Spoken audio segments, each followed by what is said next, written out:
ठीक है, तो आज हम शुरुआत करेंगे अपना जो हमारा 9 चैप्टर कर रहे थे ना, हमने उसमें जो जीव जंतु होते हैं उनके आवास, उनके अनुकूलन के बारे में बात कर ली थी, है ना।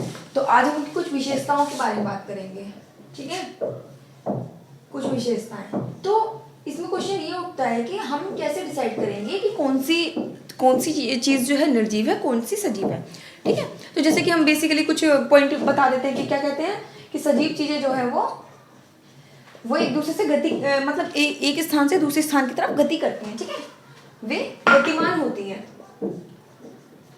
गतिमान होती है। तो आप मुझे एक बात बताइए, कार भी तो एक जगह से दूसरी जगह जाती है ना, बाइक भी इधर से उधर गति करती है, तो क्या ये सजीव है? हम जानते हैं सजीव नहीं है, ठीक है। फिर बात ये होती है कि अच्छा ठीक है, तो इसमें क्वेश्चन अब निर्जीव के बारे में बात करते हैं। तो निर्जीव के लिए बोलते हैं कि निर्जीव जो है स्थिर होते हैं अपनी जगह, है ना, गतिमान नहीं होते, स्थिर होते हैं निर्जीव। तो हमारे जो पेड़ पौधे हैं वो भी एक जगह स्थिर होते हैं, वो गति नहीं करते, इसका मतलब वो भी निर्जीव हो गए, है ना। ये सारी चीज़ें हैं। तो मतलब इसका कहने का मतलब ये है कि किसी भी चीज़ को, किसी भी वस्तु को सजीव निर्जीव में डिवाइड करना जो है मतलब इतना ईजी भी नहीं है ना। आप चलने के माध्यम से कह दो और वैसे उसके माध्यम से कह दो, ठीक है। तो ये सारी चीज़ें हैं। तो अब हम कुछ ऐसे फैक्टर्स के बारे में बात करेंगे जो चीज़ों को सजीव में कैटेगराइज करती हैं और निर्जीव में कैटेगराइज करती हैं, ठीक है। तो इसके बारे में जैसे पहले हम बात करें तो इसमें पहला पॉइंट है हमारा, ठीक है, पहला पॉइंट है हमारा भोजन, ठीक है। देखिए, जो सजीव चीज़ें होती हैं उन सभी को भोजन की आवश्यकता होती है और जो निर्जीव चीज़ें होती हैं उनको भोजन की आवश्यकता नहीं होती, ठीक है। हम देखते हैं, हमने अपने बारे में बात की थी कि हम आहार खाते हैं, पोषक तत्व उसमें होते हैं। पेड़ पौधों के बारे में बात की थी, पेड़ पौधों में भोजन कैसे बनता है, उनकी पत्तियाँ जो होती है वो उनका भोजन बनाती हैं। हम लोग स्वयं अपना भोजन बनाते हैं, है ना। और जो जीव जंतु होते हैं वो एक दूसरे पर डिपेंड होते हैं, है ना। जैसे बकरी घास पर डिपेंड होती है और बकरी पर डिपेंड होता है शेर, है ना। तो ये जो है ये एक दूसरे से अपना भोजन प्राप्त करते हैं, सारे के सारे सजीव हैं, ठीक है। अब एक बात बताइए मुझे, कभी हमने मेज कुर्सी को भोजन करते हुए देखा है? कभी ये मारकर खाना खाएगा? नहीं ना। तो इसलिए जो एक फैक्टर ये होता है ना कि इसमें लिख देंगे हम पहला पॉइंट, सभी सजीवों को भोजन की आवश्यकता होती है।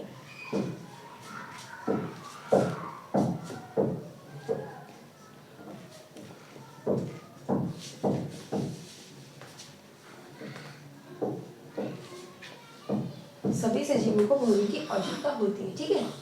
अब इसमें दूसरा पॉइंट ये है, एक प्रक्रिया होती है उत्सर्जन की प्रक्रिया, ठीक है, उत्सर्जन।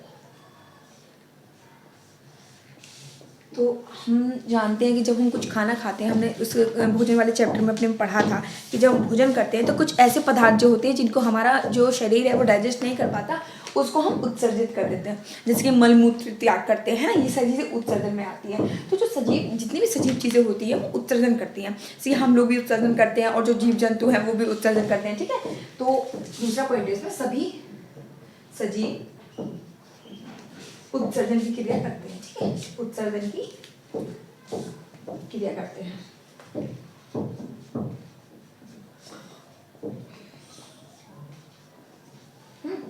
अब इसमें तीसरा पॉइंट है, सभी सजीवों में वृद्धि के बारे में बात करेंगे, ठीक है,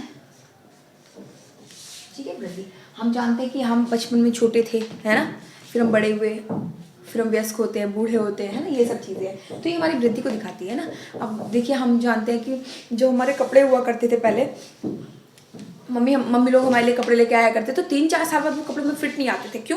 क्योंकि हमें वृद्धि हो गई। उसी तरह आप पौधों को भी देख सकते हो, पहले पौधे का सिर्फ बीज होता है। हमने मूंग की उसके बारे में बात की थी ना, मूंग के दानों को आप पानी में रख दीजिए, तो पहले तो बीज रहता है सिर्फ, फिर उसमें ऐसी संरचना होती है। इसको अगर आप और खाद पानी सब देते रहे, सूर्य का प्रकाश देते रहे, तो ये पूरा एक प्रॉपर पौधा बन जाता है ना। तो ये किसके बारे में? ये वृद्धि के बारे में। हम कुत्ते के पिल्ले के बारे में भी बात करते हैं ना, वो पहले छोटे छोटे होते हैं, फिर प्रॉपर वयस्क होकर प्रॉपर कुत्ते बन जाते हैं वो, है ना। तो सभी सजीवों में जो है ना वृद्धि का गुण पाया जाता है, ठीक है, वृद्धि का गुण पाया जाता है, ठीक है। अब जैसे कि ये मार्कर है ना, इस मार्कर को आप आज देखोगे तब भी इतना बड़ा रहेगा, इस मार्कर को 100 साल बाद देखोगे तब भी ये मार्कर उतना ही बड़ा रहेगा।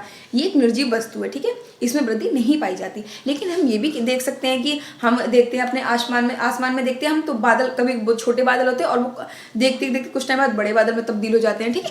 तो ये सब चीज़ें क्या है, देखो वृद्धि तो ये भी है, लेकिन ये कहा जाता है कि सजीव जो होते हैं ना, जो हम गुण बताएंगे इसमें, है ना, इस पूरे चैप्टर में गुण पढ़ेंगे, जो सजीव होते हैं वो सारे गुण एक साथ शो करते हैं। अब जैसे कि हमने बात की थी इसमें कि हाँ भी हमने वो पॉइंट नोट नहीं किया है, अभी तो सिर्फ वृद्धि के बारे में बात कर रहे हैं।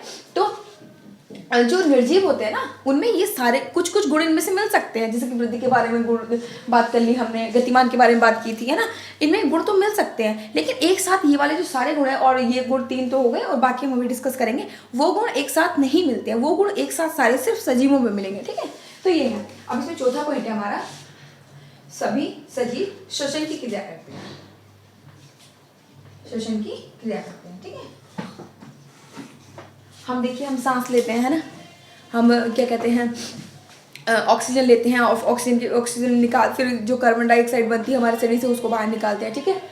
आप मतलब जीव जंतु को भी देख सकते हो, जीव जंतु, है ना, वे भी श्वसन करते हैं। हमारे जो पौधे होते हैं ना, पौधे भी श्वसन करते हैं, पौधे भी ऑक्सीजन लेते हैं और कार्बन डाइऑक्साइड निकालते हैं, ठीक है, वो भी O2 लेते हैं और CO2 जो है उसको, CO2 को रिलीज करते हैं वो। लेकिन जो ये CO2 रिलीज करने की जो मात्रा है ना, ये जो पौधे प्रकाश संश्लेषण के दौरान जो O2 निकालते हैं, ऑक्सीजन निकालते हैं, उससे बहुत कम होती है। इसलिए हमें ये नहीं पता लग पाता कि मतलब पौधे जो है ऐसे मतलब कार्बन डाइऑक्साइड भी निकालते हैं, लेकिन जब पौधे श्वसन करते हैं तो उनको भी ऑक्सीजन की नीड होती है, वे भी कार्बन डाइऑक्साइड निकालते हैं, ठीक है। तो ये हो गया, जो सभी सजीव होते हैं वो श्वसन की क्रिया करते हैं, है ना, श्वसन की क्रिया करते हैं। अगला पॉइंट इसमें है हमारा, सभी सजीव उद्दीपन के प्रति क्रिया करते हैं, ठीक है, उद्दीपन के प्रति क्रिया करते हैं। अब हाँ,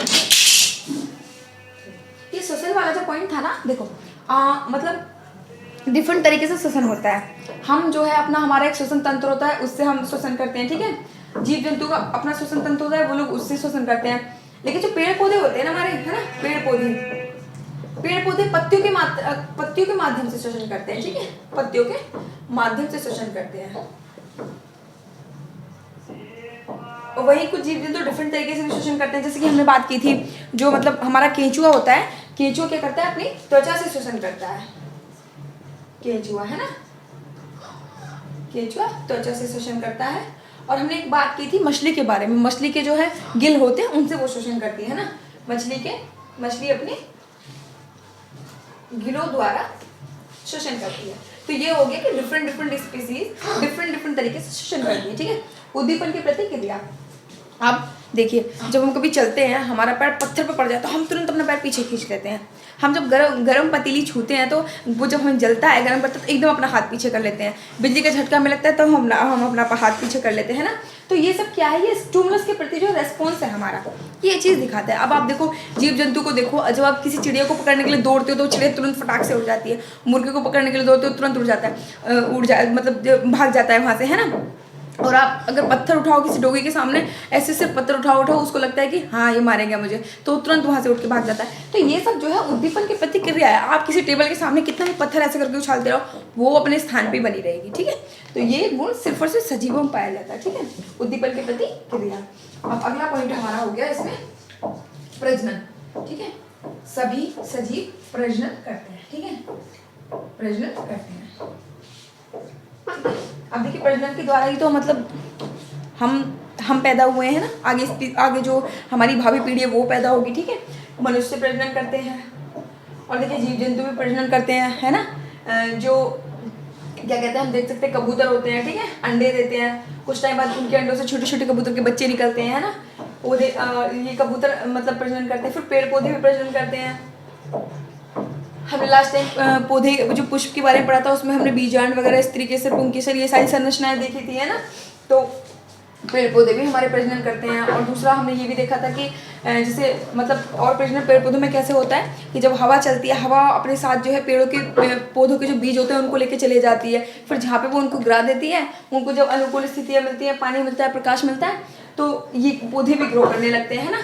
तो ये भी वृद्धि हो जाती है। दूसरा हमने ये भी देखा था कि जो मूंग होती है ना, मूंग वाला हमने एक्सपेरिमेंट किया था कि मूंग के दानों को आप पानी में रख दोगे तो उसमें से ऐसी संरचना उग जाएगी, कुछ टाइम बाद वो पौधा हो जाएगी। तो ये मतलब प्रजनन ही तो है ना पौधों का, बीजों से नया पौधा बन रहा है ना। तो हमारे मनुष्य भी प्रजनन करते हैं और जीव जंतु भी प्रजनन करते हैं, ठीक है, और पौधे भी प्रजनन करते हैं, और ये सारे सजीव है ना। ये पॉइंट है।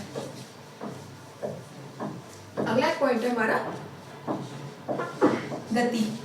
सभी सजीवों में गति होती है ना, गति होती है, ठीक है। अब देखिए सभी सजीवों में गति होती है, ये किस तरह से, देखो हमें अपना तो पता है, हम लोग चलते हैं, गतिमान है हम लोग, जीव जंतु आपस में चलते हैं, ये भी गतिमान है। लेकिन पौधे तो अपनी जगह स्थिर रहते हैं ना, पौधों को उनकी जड़ें जो होती है जमीन में जकड़े रहती हैं, इसलिए पौधे एक स्थान से दूसरे स्थान नहीं जाते हैं। लेकिन पौधों के जो बीज होते हैं जब वो एक स्थान से दूसरे स्थान जाते हैं, ठीक है, जैसे आप सपोज कीजिए यहाँ पे कोई गुलाब का फूल है, ठीक है, गुलाब का पेड़ है यहाँ पे, है ना।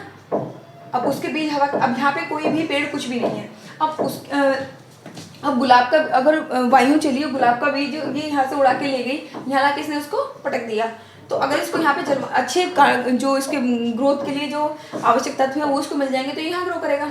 तो हम कह सकते हैं ना कि यहाँ से यहाँ शिफ्टिंग हो गई है ना। तो इस तरह से हम एक तरीके से कह सकते हैं कि पेड़ पौधे गतिमान होते हैं, लेकिन एक्चुअल में क्या होता है कि वो अपनी जगह स्टेबल होते हैं इस भूमि में, हाँ उस भूमि में जो है वो जकड़े रहते हैं, ठीक है, ये चीज़ें हैं। तो ये कुछ जीवों के बारे में गुण हो गए, है ना। अब देखो श्वसन की क्रिया है ना, ये चीज़ें हो गई। अब इसमें एक ये पॉइंट है कि जो बीजें होती हैं हमारी, है ना, किसी भी मतलब किसी भी क्या कहते हैं हम, मूंग वगैरह इन सब की बीजें जो होती हैं हमारी, तो उसमें ये कह रहे हैं कि देखो मतलब हमने जैसे मूंग के बारे में बात की, ठीक है, मूंग के बारे में बात की, हमने उसका कहा कि मूंग का बीज आप ले लो, उसको कुछ टाइम पानी में रखो और उसको मतलब क्या कहते हैं वायु दो, आप प्रकाश दो और जल दो, है ना, मतलब अच्छी कंडीशंस दो उसको, तो वो एक पौधा बन जाएगा। तो इन्होंने ये कहा कि इस तरह से तो बीज सजीव हो गया। लेकिन अगर यही जो मूंग की बीज दुकान में पड़ी रहती हैं, दुकान में हमारे घर में पड़ी रहती है, तब तो पौधा नहीं बनती है ना। तो अगर आप एक काम कीजिए कि एक्सपेरिमेंट कीजिए, आप कभी मंडी जाएं या फिर आपके घर में अनाज वगैरह गेहूं की बोरी वगैरह रखियो, उसमें आप हाथ डाल कर देखिए, उसमें हमें गर्मी महसूस होती है। क्यों महसूस होती है? क्योंकि जो बीजें होती है ना, ये बीजें श्वसन करती हैं, इसलिए हम बीजों को निर्जीव नहीं कह सकते, वो हैं सजीव ही, है ना, वो श्वसन क्रिया कर रही हैं, और जब उनको वैसे अच्छे जलवायु कारक मिल रहे हैं तो वो उसमें ग्रो भी कर रही है, ठीक है। ये तो इसके बारे में हो गया। और पौधों की गति को हम इस तरह भी देख सकते हैं कि मतलब हमारे जो पौधे होते हैं, है ना, उनके जो पुष्प होते हैं मतलब वो एक टाइम पे खुलते हैं, बंद होते हैं, है ना, खुलते हैं, बंद होते हैं। और दूसरा आप ये देखिए कि जो सूरजमुखी का फूल होता है, जैसे यहाँ सन है तो सूरजमुखी का फूल जब खिलेगा तो इसकी तरफ फेस करके ही खिलेगा, ठीक है। अगर सूरज को आप यहाँ शिफ्ट कर दो तो वो इसकी तरफ फेस करके खिलेगा, ठीक है। तो ये भी तो इसमें मतलब एक ही स्थान पे लेकिन गति तो हो रही है ना, ठीक है। तो ये सारी चीज़ दिखा रहा है, ठीक है। तो ये चैप्टर हमारा यहाँ पे खत्म हो जाता है, ठीक है। इसमें इतना ही था उनकी गति वगैरह के बारे में, ठीक है। नेक्स्ट चीज हम अपने अगले चैप्टर में करेंगे।